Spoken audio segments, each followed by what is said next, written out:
The weight of empty hands. The rope hung over Hacksaw Ridge, like a prayer made manifest, 30 feet of hemp and hope connecting the hell above to the aid station below. Private Desmond Doss tested its knots one final time, his fingers tracing the frayed sections that had borne the weight of 18 wounded men throughout the endless night. The rain had stopped, but water still dripped from the coral limestone, each drop marking time like a broken metronome. Below, the medical station buzzed with controlled urgency. Dr. Brennan moved between stretchers, his uniform stained with more than rain. Above, the plateau of Hacksaw Ridge stretched into morning mist, scattered with abandoned equipment and the echoes of voices that had called medic through the darkness. The 77th Infantry Division had pulled back 12 hours ago, leaving only ghosts and one stubborn, conscientious objector who refused to acknowledge retreat. Captain Morrison's voice crackled through the field radio at the base of the cliff. His words were meant for the rear command, but Doss could hear them clearly in the damp air. "Doss is still up there. Been lowering men all night with that rope. I count 20 so far, sir. No, sir, he won't come down. Says there might be one more." The rope jerked slightly in Doss's hands, responding to phantom weight. He remembered the young Marine from 3 hours ago, couldn't have been more than 19, who had whispered, "Tell my mother," as they lowered him into the capable hands below. The boy's rifle lay somewhere in the coral dust behind him, as useless now as all the other weapons scattered across Okinawa's most contested ridge. Sergeant Mills appeared at Doss's shoulder, his presence announced by the soft scrape of boots on wet stone. Mills had been wounded himself, shrapnel in the shoulder from the morning's counterattack, but had insisted on staying to help with the rope work. His face bore the exhaustion of men who had seen too much in too few hours. "You can't keep this up forever, Doc." Doss didn't turn around. His eyes remained fixed on the plateau, scanning for movement among the broken trees and shell craters. "Haven't found them all yet. Found enough. Doc Brennan says you've saved more men tonight than some squads see in a month." The words should have brought comfort, but Doss felt only the weight of those they hadn't reached. Somewhere in the morning mist, Private Collins lay beneath an overturned stretcher. His voice had gone quiet 2 hours ago, but Doss couldn't shake the feeling that quiet didn't necessarily mean gone. It had taken him 4 trips to convince himself that Corporal Martinez was beyond help, and even then he'd returned twice to check. Mills shifted beside him, favoring his wounded shoulder. Orders came through again. Full withdrawal to the secondary line. They want everyone down by 0800. Doss glanced at his watch. 0745. The irony wasn't lost on him that time moved differently up here, where minutes stretched like hours and hours compressed into heartbeats.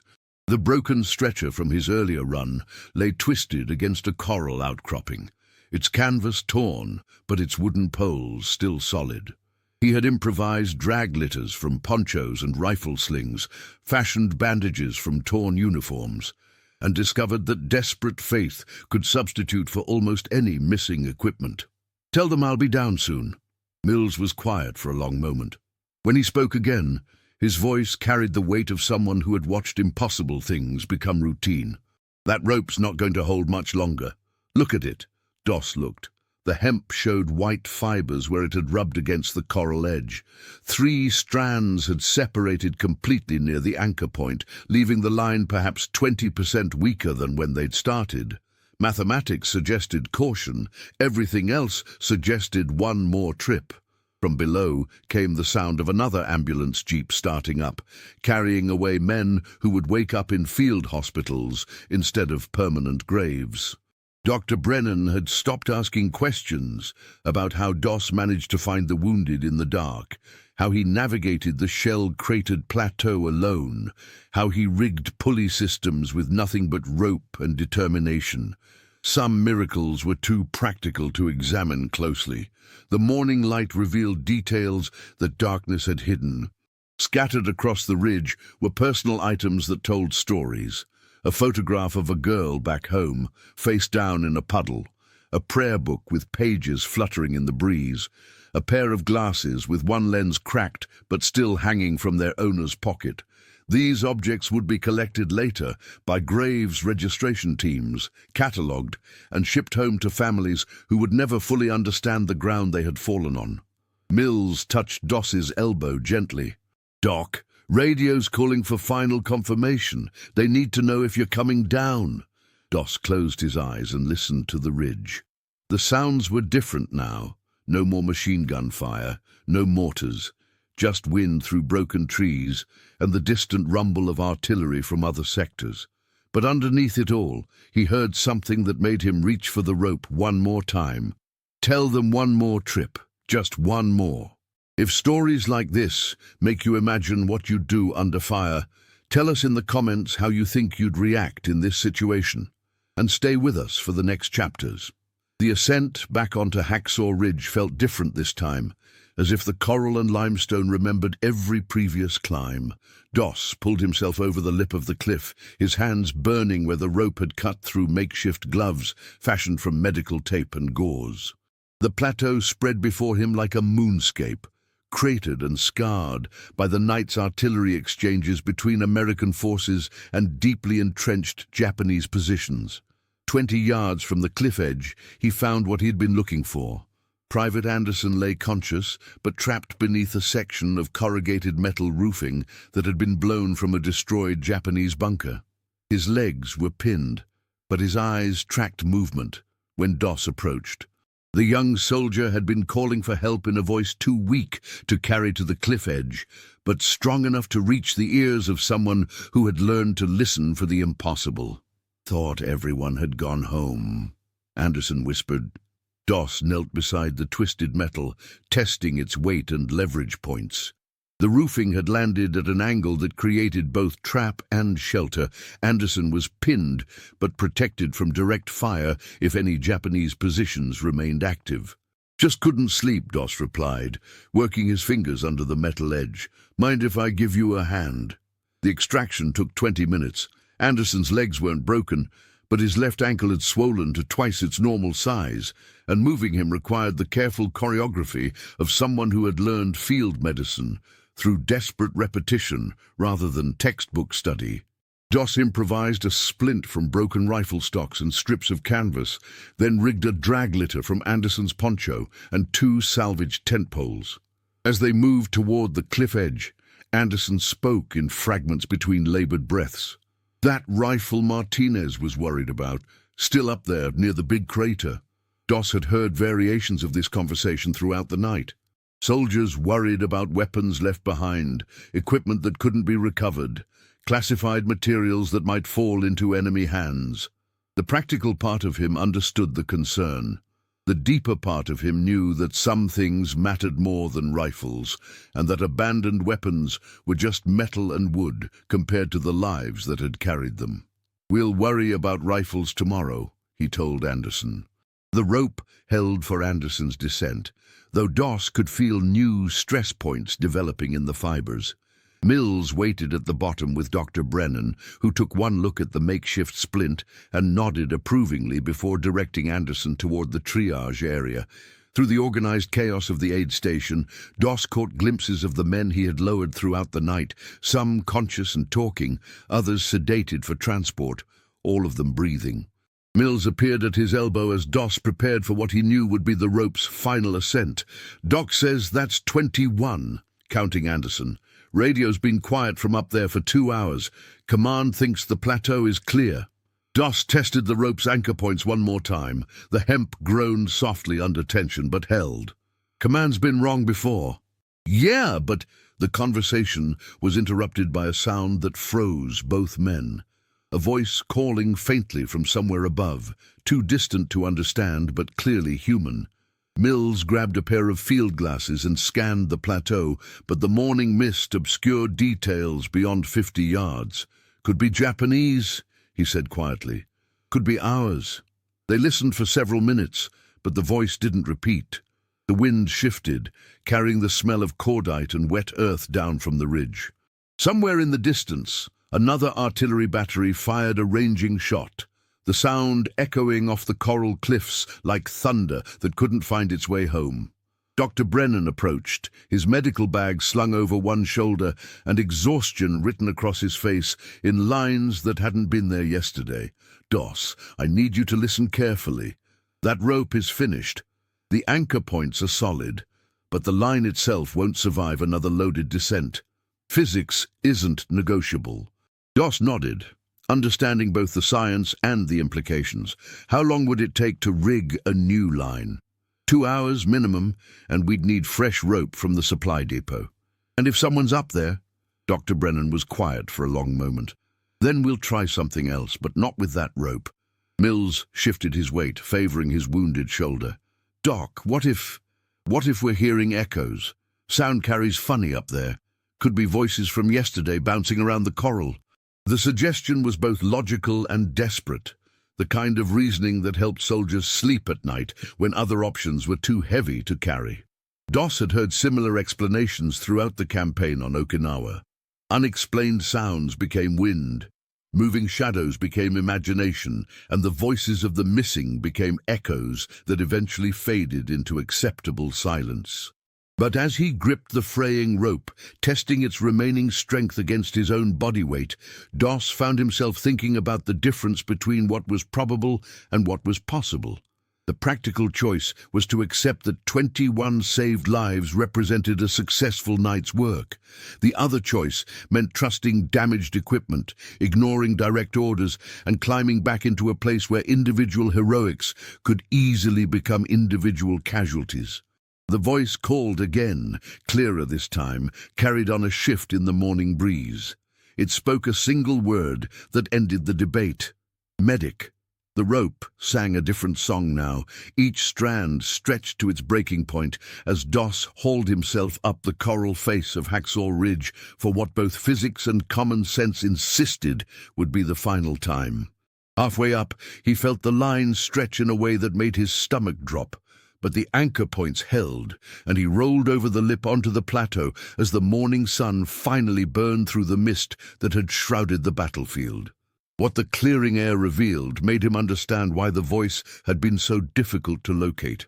Private Yamamoto, a Japanese-American soldier from the 422nd Infantry Regiment who had been attached to their unit as an interpreter, lay wedged in a crevice between two coral boulders, nearly 60 yards from the cliff edge. His position was invisible from below and barely visible from most angles on the plateau itself. Blood stained his uniform from multiple shrapnel wounds, but his eyes were alert and tracked Doss's approach. "Thought you were a dream," Yamamoto whispered in accented English that carried the strain of hours spent hoping for rescue that might never come.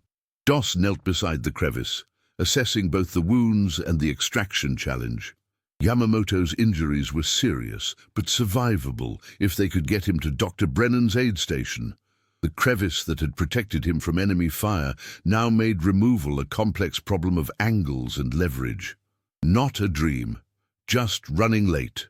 The irony of the situation wasn't lost on either man.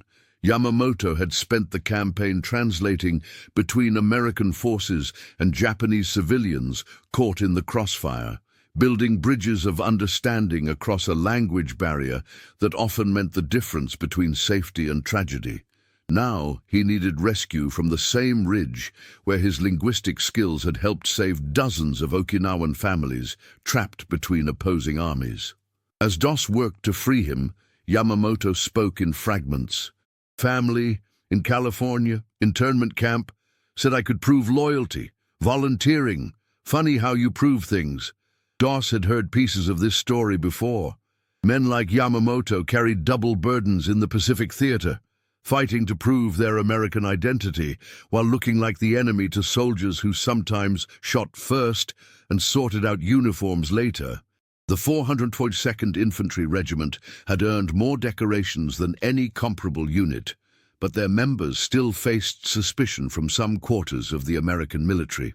"You've already proved enough," Doss told him, rigging a harness from rifle slings and medical tape.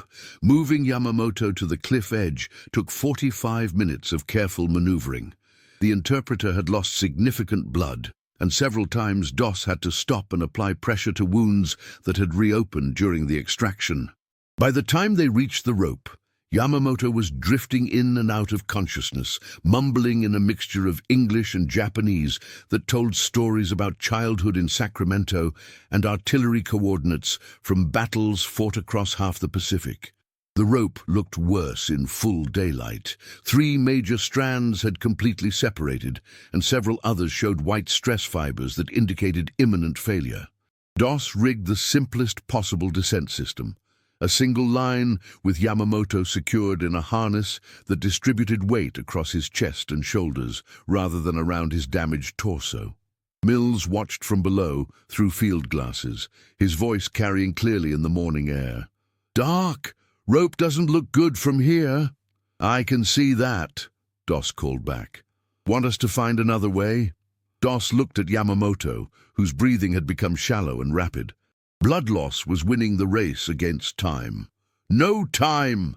The descent began slowly, with Doss paying out rope in careful increments while bracing against the coral lip of the ridge.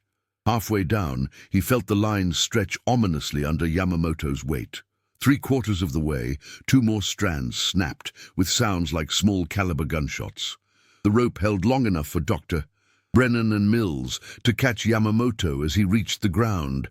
But when Doss tested it for his own descent, the remaining strands separated completely.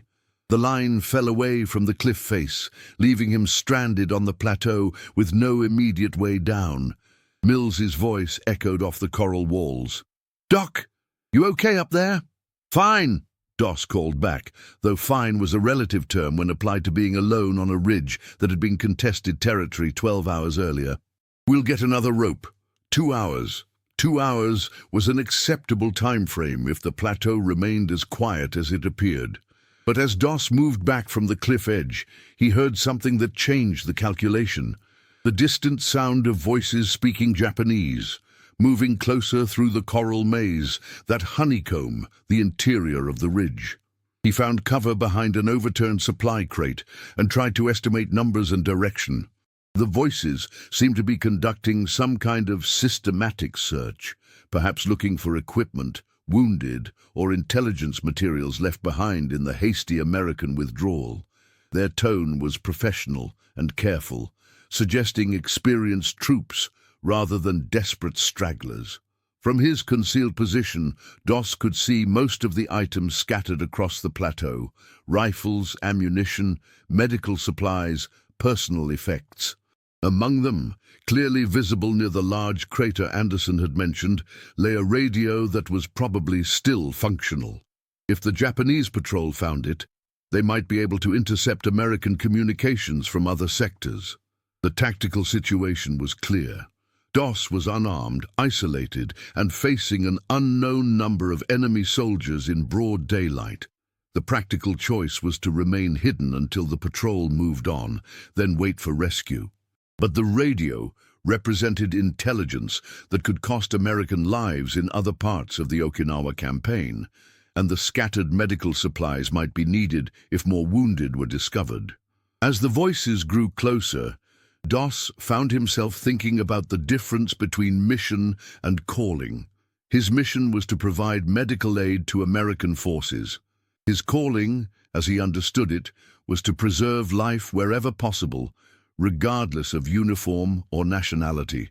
The intersection of those two principles, here on a contested ridge with enemy soldiers approaching, was about to test everything he believed about courage, conscience, and the weight of empty hands. Would you follow the orders exactly, or trust what your own eyes and instincts tell you in a moment like this? Comment which path you'd take, and share this episode with someone who loves real human stories from history. The Japanese patrol consisted of 4 soldiers moving with the methodical precision of men who understood that carelessness on Hacksaw Ridge meant death. Doss watched them from his position behind the supply crate, noting their careful attention to fields of fire and cover positions as they advanced across the coral-scarred plateau. They weren't desperate stragglers. These were experienced troops conducting a tactical withdrawal while gathering intelligence. The leader, a sergeant whose uniform bore the wear of extended field service, directed his men toward the scattered American equipment with hand signals that spoke of long practice. They moved past abandoned rifles without interest, but stopped at anything that might contain useful information. Map cases, radio equipment, field packs that might hold operational orders or unit identification. From 50 yards away, Doss could see them approaching the crater where the radio lay, its antenna still extended and its power indicator light blinking green. If they reached it, they would have access to American communication frequencies for this sector of the Okinawa campaign. The intelligence value was significant enough that Doss knew he couldn't remain passive. But moving meant exposure, and exposure meant probable death for an unarmed medic in the middle of contested ground. The decision was made for him when he heard another voice, weaker and closer, someone calling for help in English from a position he hadn't yet searched. Following the sound, Doss spotted movement near a collapsed bunker 30 yards to his left. An American soldier, barely conscious, trying to signal for assistance while remaining concealed from the Japanese patrol. The geometry of the situation was brutal in its simplicity. The wounded soldier lay directly between Doss's position and the approaching patrol. Reaching him meant crossing open ground while enemy soldiers moved methodically closer. Abandoning him meant listening to his calls for help until the Japanese discovered and captured or killed him. Doss checked his medical pack, ensuring that bandages and morphine were readily accessible. His hands moved through the familiar routine of preparing for trauma care under fire. Muscle memory developed through months of similar situations across the Pacific Theater. But this was different. No covering fire, no communication with friendly forces, no extraction plan beyond improvisation and desperate hope. The wounded soldier was Corporal Hayes from Baker Company, a veteran who had survived Guadalcanal and Saipan only to be caught in the final moments of the Hacksaw Ridge assault. Shrapnel had torn through his abdomen, and blood loss had left him barely conscious, but still aware enough to recognize rescue when it appeared. "Thought I was done for," Hayes whispered, as Doss applied pressure bandages with hands that moved steadily, despite his racing heart. "Not today," Doss replied, though he wasn't sure how he could make that promise truthful. The Japanese patrol had found the radio. Their voices carried clearly across the plateau as they examined the equipment, testing frequency settings and attempting to intercept American transmissions. Doss could see them clearly now. Young men, probably no older than the Americans they had been fighting, conducting their mission with professional competence that reminded him uncomfortable of his own unit's dedication. Hayes drifted in and out of consciousness as Doss worked to stabilize his injuries. During one lucid moment, he gripped Doss's wrist with surprising strength. "My rifle, over there. You should take it." "Don't need it." "But they're enemy soldiers. Right there." Doss followed Hayes's gaze toward the patrol, now perhaps 40 yards away, and moving steadily closer. The tactical logic was overwhelming. An armed medic might be able to defend both himself and his patient until rescue arrived. An unarmed medic could only hide and hope, watching enemy soldiers approach while trying to provide medical care to a badly wounded man. "I'll think of something else," Doss said. What he thought of was prayer, and the possibility that conscience might be stronger than tactics. The prayer was interrupted by a sound that changed everything. The distant whop-whop-whop of rotor blades approaching from the direction of American lines. A medical evacuation helicopter, probably responding to radio calls about Doss's situation on the ridge, was approaching fast and low across the coral formations that surrounded Hacksaw Ridge. The Japanese patrol heard it too. Their voices rose in urgent consultation as they weighed the options: continue their intelligence-gathering mission or withdraw before American air support arrived. The helicopter's arrival had shifted the tactical balance, but it also compressed the timeline for everyone on the plateau. Doss made his choice. Standing up from his concealed position, he waved both arms toward the approaching helicopter while calling out in the clearest voice he could manage, "Wounded American here! Wounded American!" The Japanese sergeant turned at the sound, his rifle coming to ready position as he located the source of the disturbance. For a moment that stretched like hours, the two men looked directly at each other across 50 yards of coral and scattered equipment. An unarmed American medic standing over a wounded soldier, and a Japanese sergeant whose orders probably included eliminating isolated American personnel. The helicopter was closer now, perhaps 30 seconds from landing zone. The Japanese patrol had to choose: engage an American medical evacuation in progress or withdraw to avoid confrontation with superior firepower. Military doctrine and common humanity pulled in different directions. The sergeant lowered his rifle. With hand signals that spoke of tactical wisdom earned through hard experience, he directed his patrol away from the American position and toward concealed routes that would take them off the plateau before the helicopter could establish a defensive perimeter. As they moved out, the sergeant looked back once toward Doss, raising one hand in what might have been acknowledgement or farewell.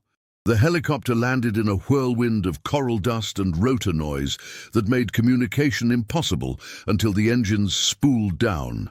The crew chief jumped out, followed by Dr. Brennan, who had insisted on making the flight personally to ensure Doss's extraction. "How many wounded?" Brennan shouted over the dying rotor noise. Doss looked around the plateau one final time, ensuring he hadn't missed anyone. "Just one," he called back, "but he needs immediate surgery." The helicopter lifted off from Hacksaw Ridge, with Hayes secure in a transport litter, and Dr. Brennan monitoring his vital signs through the short flight to the field hospital. Doss sat in the crew chief's fold-down seat, watching the coral plateau recede into the broader landscape of Okinawa's contested hills and valleys. From the air, the ridge looked smaller somehow, just another piece of broken ground in a campaign that had already consumed too many young men from too many countries. But as the helicopter banked toward the landing zone, Doss found his hands shaking in a way they hadn't during the actual rescue. The aftermath was always worse than the action. Time to think, time to calculate how close death had come, time to understand the weight of choices that had seemed automatic in the moment. Dr. Brennan leaned close to speak over the engine noise. 22 men, Doss. 22 wounded soldiers who are breathing tonight because you wouldn't come down from that ridge." The number should have meant something significant, but Doss found himself thinking instead about the Japanese sergeant who had lowered his rifle and withdrawn his patrol rather than fire on a medical evacuation. Military histories would never record that moment of restraint, but it had been as crucial to the mission's success as any tactical decision made by American commanders. "Doc, there's something you need to know about tonight." Brennan looked up from Hayes's IV line. "What's that?" "Wasn't just Americans up there." The words came slowly, each one carrying weight that Doss had been carrying alone since the helicopter departed. He told Brennan about the Japanese patrol, about the radio they had recovered, about the sergeant who had chosen professional restraint over combat engagement. The story painted a more complex picture than would ever appear in official after-action reports. "They could have shot you," Brennan said quietly. "Yes, sir." "Instead, they withdrew when they saw you were providing medical care." "Yes, sir." "And you never considered taking Hayes's rifle, even with enemy soldiers that close?" Doss looked out the helicopter's window at the landscape passing below.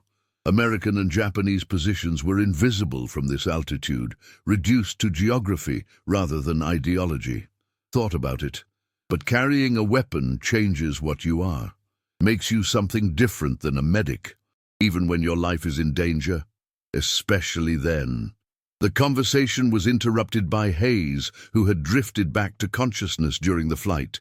His voice was weak but coherent as he gripped Doss's wrist with the determination of someone who needed to speak while he still could. "That patrol, I saw them. They could have killed us both." "They chose not to," Doss replied. "Why?"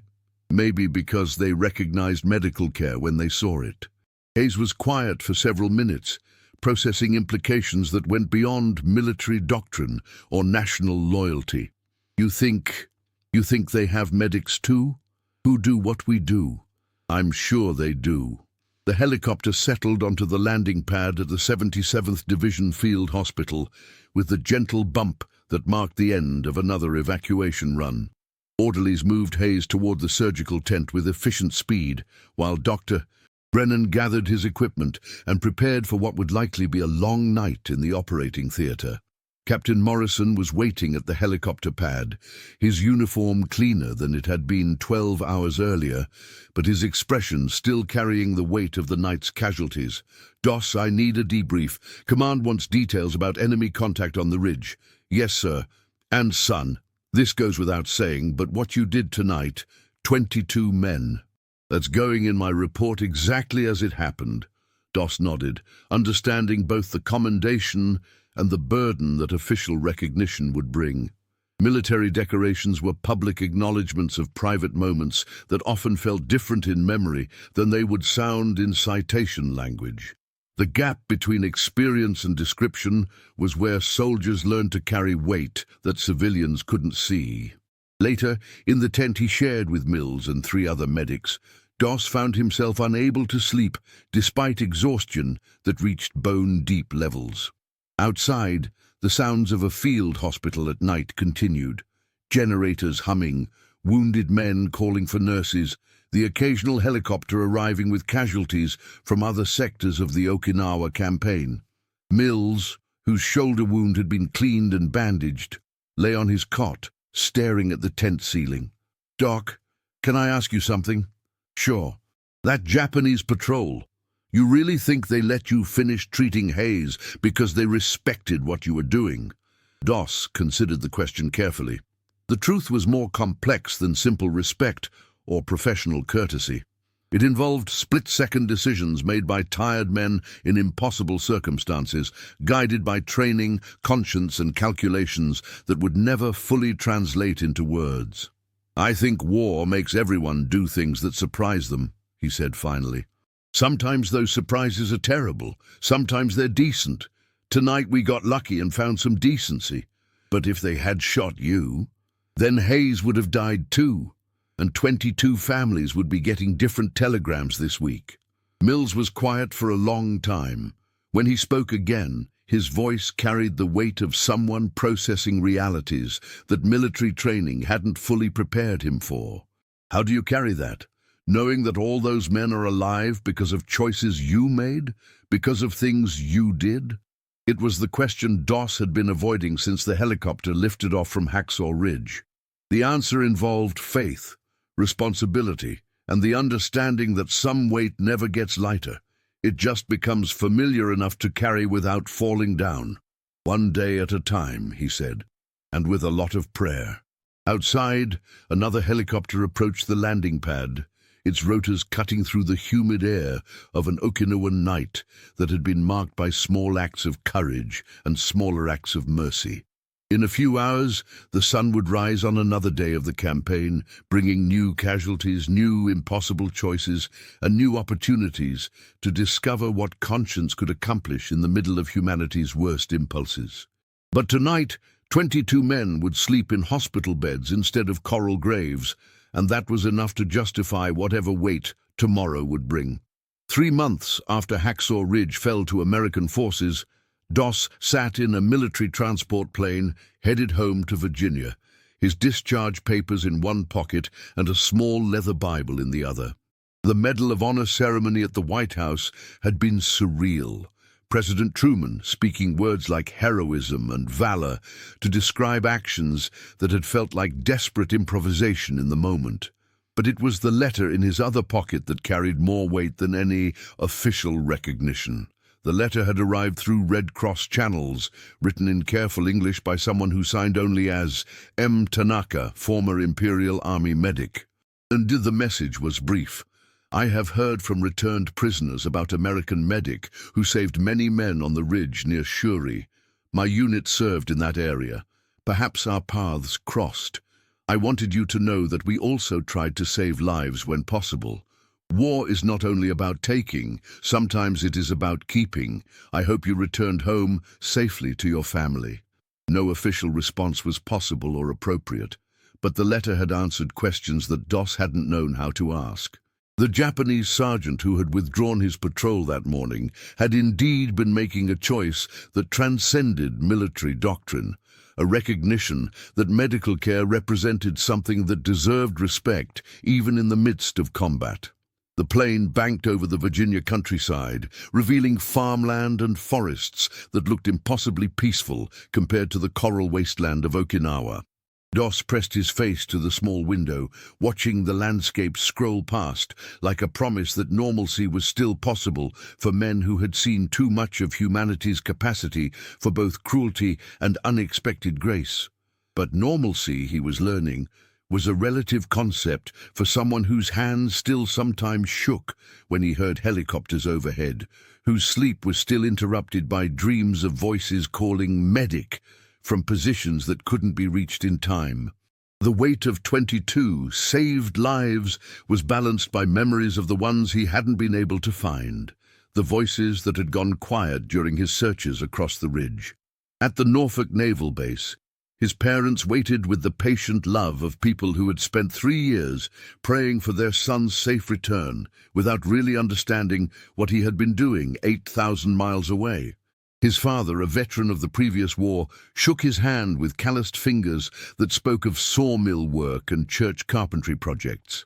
"Son, they're saying you saved more men in one night than most soldiers see in their whole service." "Just did what needed doing," Doss replied, the phrase that had become his standard response to questions about heroism that felt too large for individual shoulders. His mother's embrace carried the relief of every military parent who had learned to read casualty reports and count days between letters. "We're proud of you," she whispered, "but we're prouder that you came home." The homecoming celebration at their small Seventh-day Adventist church was gentle and brief, a community that understood the intersection of faith and service without needing dramatic explanations. Pastor Williams offered a prayer of thanksgiving for safe return and for the opportunity to serve others even in the midst of war. The congregation sang hymns that Doss remembered humming to himself during the longest nights on Okinawa, when melody was the only thing that could carry him through the weight of impossible choices. But it was later, alone in his childhood bedroom, that Doss confronted the question that military debriefings and award ceremonies had been unable to address: how to live with the knowledge that his convictions had been tested in the most extreme circumstances imaginable and had somehow proven both sufficient and terrible in their cost. The rope from Hacksaw Ridge, or what remained of it, sat in a footlocker at the base of his bed, preserved more by accident than intention. Dr. Brennan had saved the pieces after they finally rigged a new line to evacuate the remaining medical supplies from the plateau. The hemp fibers were stained with coral dust and dried blood, marking each descent with physical evidence of faith under pressure. Mills had written from a hospital in California, his letter arriving 3 weeks after the homecoming. His shoulder was healing well, but his words carried the thoughtful tone of someone still processing experiences that resisted easy categorization. "Doc, I keep thinking about that night, about watching you go up that rope one more time when every rational calculation said it was finished. The brass keeps talking about heroism and medals, but what I remember most is the way you tested those knots one final time before climbing, like you were having a conversation with God about physics and faith. I don't know how to explain it to people who weren't there, but I wanted you to know that some of us understand the difference between what you did and what the newspapers say you did." The difference, Doss was learning, lived in details that would never make it into official histories. The texture of fraying rope under hands that had learned to distinguish between secure holds and wishful thinking. the weight of unconscious men who trusted their lives to improvised rescue systems, the moment when enemy soldiers chose restraint over engagement, creating space for medical care to continue even in the middle of contested ground. Years later, when reporters would ask about Hacksaw Ridge, Doss would speak carefully about duty, faith, and the importance of serving others. But privately, in moments when rain on the roof sounded too much like artillery, he would remember the hemp rope stretched to its breaking point and the sergeant who had lowered his rifle when he saw an American medic treating wounded men. The real weight of that night wasn't in the lives saved or the decoration received, but in the understanding that conscience under fire was both more fragile and more resilient than anyone could predict. It could compel an unarmed man to climb repeatedly into a killing ground, but it could also inspire an enemy soldier to choose mercy over tactics in a moment that would never be officially recorded. On quiet Sunday mornings in Virginia, when his church congregation sang hymns about faith and service, Doss would sometimes touch the small Bible in his pocket and think about the difference between legend and memory. The legend was clean and inspiring, one man's faith triumphing over impossible circumstances. The memory was more complex, involving frayed rope, impossible choices, and the discovery that even enemies could recognize something sacred in the act of trying to preserve life. Both were true, but only one was heavy enough to carry for a lifetime. If this story reminded you that behind every medal there's a human being carrying memories we'll never fully see, subscribe to the channel, tell us which country you watch from, and invite someone to revisit history with us in the next story.